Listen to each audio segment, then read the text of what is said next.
Hi, this is Negan Zahauer from SM Juror, and welcome to the SM Juror podcast on Juror Misconduct Law, where our motto is, don't let juror misconduct taint your verdict. We analyze current state and federal juror misconduct cases and provide attorneys with strategies to identify, preserve, and advance juror misconduct issues at trial and on appeal. And today, in our very first podcast episode, we're going to look at the need for juror monitoring relative to a juror's internet and social media use. We'll survey some situations where the integrity of the verdict was compromised and how juror misconduct is a real threat, not only to your clients, but also to you, the attorney, as well. Glad you're listening, because the only evidence you want the jury to hear is in the courtroom. Now let's take a look at how the need for social media juror monitoring is critical in protecting the integrity of the verdict in today's digital age. Hi everyone, this is Negan Zahauer from SM Juror, and welcome to our very first podcast episode of the SM Juror podcast on juror misconduct law. We're very excited to be here and hope you find value in what we're providing. And if you can, please leave us a review because we really want your feedback. So, with that being said, let's get started. The internet and social media play a significant role in almost everyone's lives. As a result, lawyers must protect their clients against the overwhelming risk of juror misconduct because jurors' exposure to and consideration of extraneous evidence from these outside sources could taint the verdict. Without juror monitoring, the integrity of the verdict becomes threatened, leaving attorneys and their clients without evidentiary support to move for a new trial or pursue the issue on appeal. Excellent facts, persuasive law, outstanding witnesses, highly skilled attorneys, and favorable rulings. With this recipe for success, how could something go so terribly wrong when the verdict was rendered? Who would have thought that a computer, a smartphone, or friending could make a lawyer's case disintegrate? Jurors who are curious about evidence or simply dissatisfied with its presentation at trial can now aggressively and easily research anyone or anything on the internet. They can secretly transform themselves into investigators, lawyers, and judges without the requisite education or training and weigh evidence that attorneys typically would want barred by motions in limine. Despite continual admonitions from the trial court not to conduct outside research on any aspect of the case, nor to communicate with anyone about it, some jurors need to investigate matters until they can put together the pieces of the puzzle all by themselves. Once they think they have figured it out, they can't wait to share their results with other jurors. After all, who needs lawyers asking questions when jurors can research facts on their own? The rules of evidence don't really apply, do they? Welcome to Juror Misconduct 101. In just a few clicks, a juror can Google a legal definition like first-degree murder or premeditation to help them understand the case, explain their findings to other jurors, and then teach them the law as described by the internet, whatever that means. But what happens if that internet definition bears no resemblance to the actual jury instruction defining the legal term, or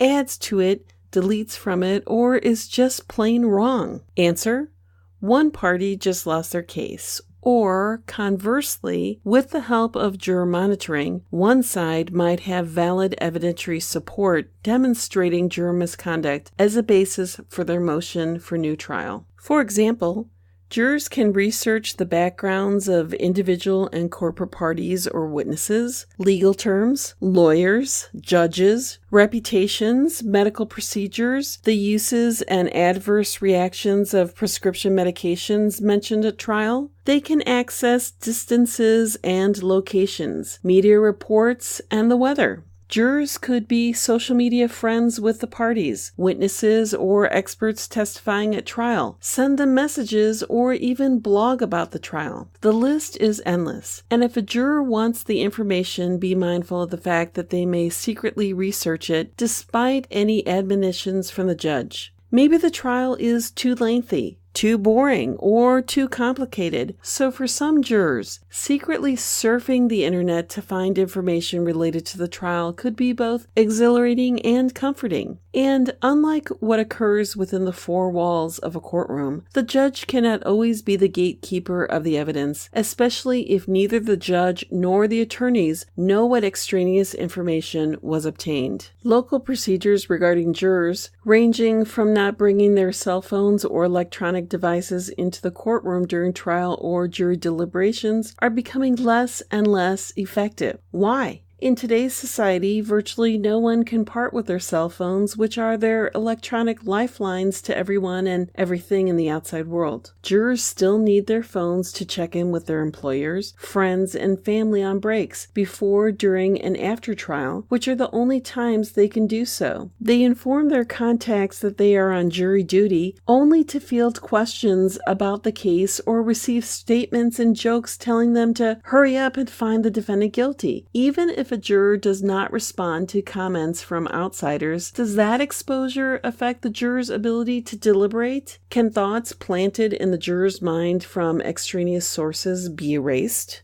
In both civil and criminal cases, extraneous material considered by the jury may be deemed prejudicial without proof of actual prejudice if it relates to the issues of the case and there is a reasonable possibility of prejudice. Taking away their cell phones will not solve the problem because they can still search the internet at home. For example, in State v. Falcone, a juror wanted to know what type of crime an individual must commit in order to have their photograph included in the police database. Because that type of question was not answered at trial, a juror researched whether the defendant had any prior convictions and then sent the judge a note asking why the jury did not hear evidence of the defendant's criminal history, wondering whether that evidence was admissible. Information about criminal histories of parties and witnesses can be ascertained from the Superior Court website. Curiosity and a few clicks on a computer could potentially nullify any trial court's order, barring such evidence pursuant to a lawyer's motion in limine. How about when a juror wants to solve a pending issue in the case, like the distance between 2 points, the defendant's home to the victim's home? A juror can listen to testimony about the locations, the time it took to get from one place to the other, and then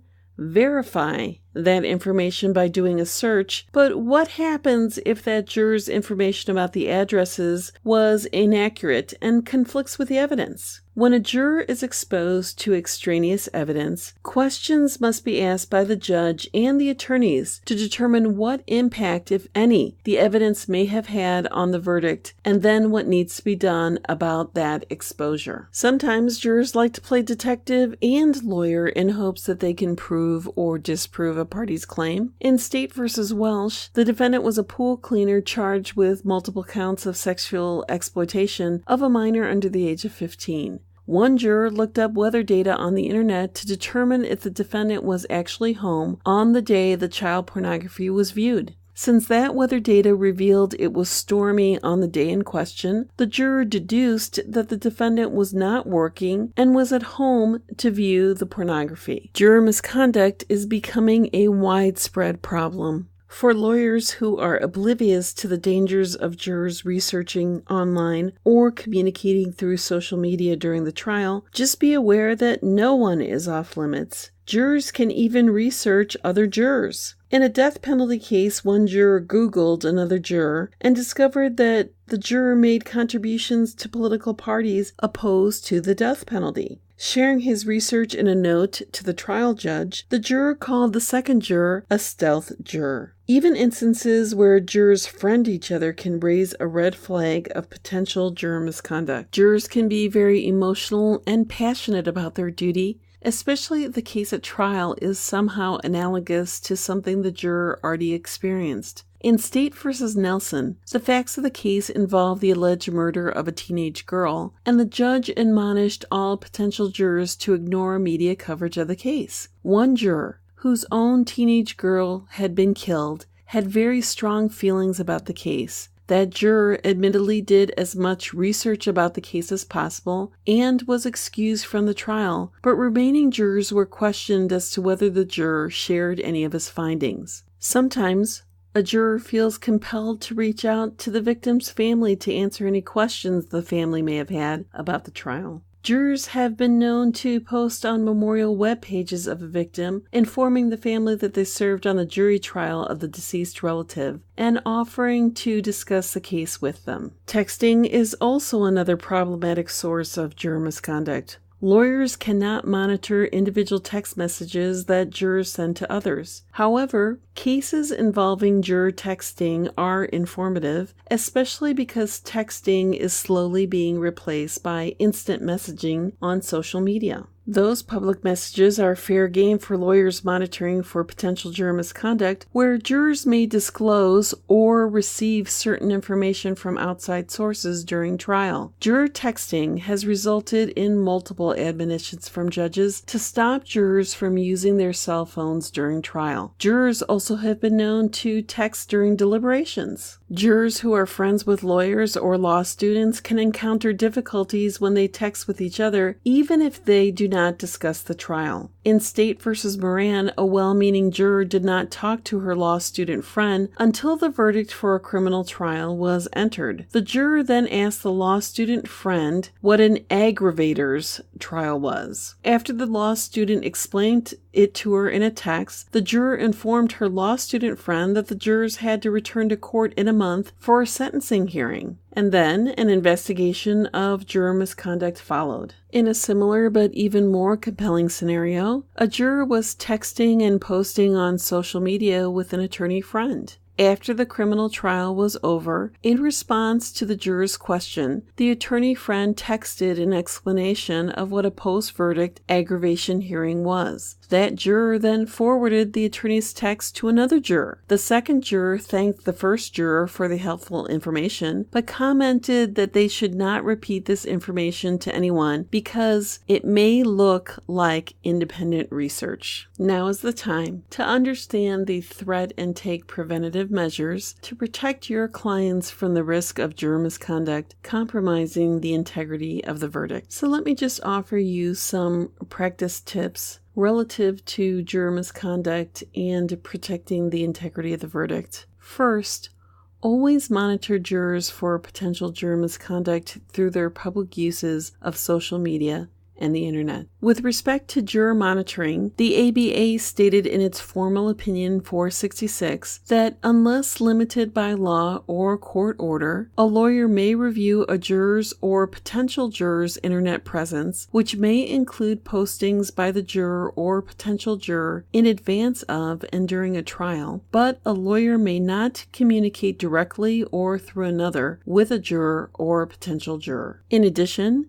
Comment 8 to Rule 1.1 of the Model Rules of Professional Conduct also essentially requires lawyers to keep abreast of changes in relevant technology to maintain a level of competence in representing their clients. Technology has evolved to the point where jurors' public postings on social media can be identified and gathered to assist lawyers at every phase of the trial, from jury selection to post-verdict motions, and lawyers who do not monitor may place their clients at a distinct disadvantage. With essentially minimal information, a juror's social media posts can reveal important biases that may not otherwise surface during voir dire. These posts could corroborate or discredit statements made during voir dire, which could potentially affect whether a juror is stricken or whether a party was given a fair trial under the circumstances. Technology has not yet evolved to the point where a juror's online searches can be directly identified without seizing their computers or obtaining their IP addresses. Social media monitoring, however, provides an important and critical gateway into that window as a relevant discovery tool. Sometimes a juror's social media comments reveal that another juror did an internet search or that another juror was texting with outsiders about the trial. Sometimes a tweet or Facebook message indicating that a juror has jury duty receives responses from friends sharing media coverage about the trial. Sometimes social media monitoring reveals that a juror has been actively blogging about the trial. As trial progresses and the trial court continually admonishes the jury not to perform internet research or communicate with others about the trial, compliant jurors, either under a sense of responsibility or a sense of fear and guilt, often snitch on jurors jurors who do not follow the rules. Jurors watch each other's smartphone use, and jurors who are dissatisfied with the verdict or afraid a verdict was not reached correctly speak out about infractions through notes to the trial court, messages to attorneys, or dissatisfying comments on social media. Once information of possible juror misconduct is revealed, the formal inquiry with the trial court begins as the issue remains: was the juror exposed to extraneous evidence, and if so, what role, if any, did that outside information play in affecting the verdict? That being said,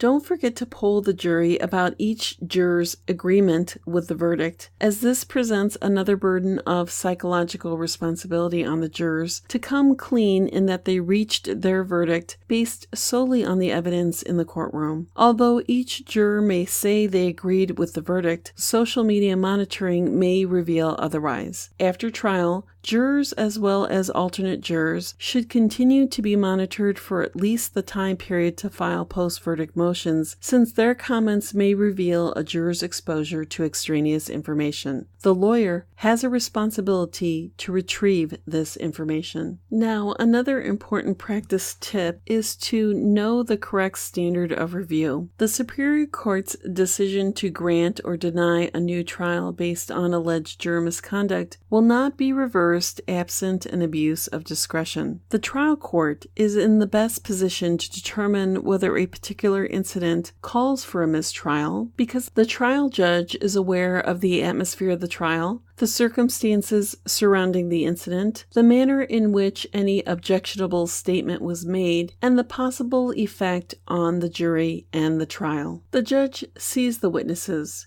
hears the testimony, and has a special perspective of the relationship between the evidence and the verdict, which cannot be recreated by a reviewing court from the printed record. The Superior Court abuses its discretion when it misapplies the law or bases its decision on incorrect legal principles. Similarly, an abuse of discretion also occurs when a discretionary finding of fact is not justified by and clearly against reason and evidence. In juror misconduct cases, the lawyer must be aware that the reviewing court will look at the entire picture to determine whether a trial court abused its discretion in ruling as it did when potential juror misconduct was brought to its attention. This means that if the trial court did not necessarily follow a lawyer's suggestion as to how to handle the issue, for instance, removing a juror, the lawyer must demonstrate that the trial court's actions in following another course demonstrated an abuse of discretion based on all the circumstances. Therefore, at every turn and with every ruling, the lawyer must lock in the trial court's ruling and rationale and demonstrate on the record why such a ruling amounts to reversible error, so that the trial court can entertain the possibility of another remedy that the lawyer presents. On appeal, the lawyer will argue that the failure to follow the alternate remedy prejudicially affected the verdict, such that his or her client was entitled to a new trial based on juror misconduct. Next, I want you to focus on two key principles. First, always remember that jurors are presumed to follow the court's instructions. In addition, not every case of juror misconduct will result in a new trial or a juror being excused. The court's response should be commensurate with the severity of the threat imposed. Remembering these two principles could save your client thousands of dollars in an appeal where the reviewing court finds no abuse of discretion in the lower court's actions or application of the law. Different types of exposure to extraneous information will result in different remedies. Some arguments of juror misconduct only amount to unsupported supposition. In those instances, even designating a juror as an alternate juror to be released prior to deliberations could be appropriate. Now finally, know the developing case law across the nation, which is what SM Juror is all about. We analyze current state and federal juror misconduct cases and provide attorneys with strategies to identify, preserve, and advance juror misconduct issues at trial and on appeal.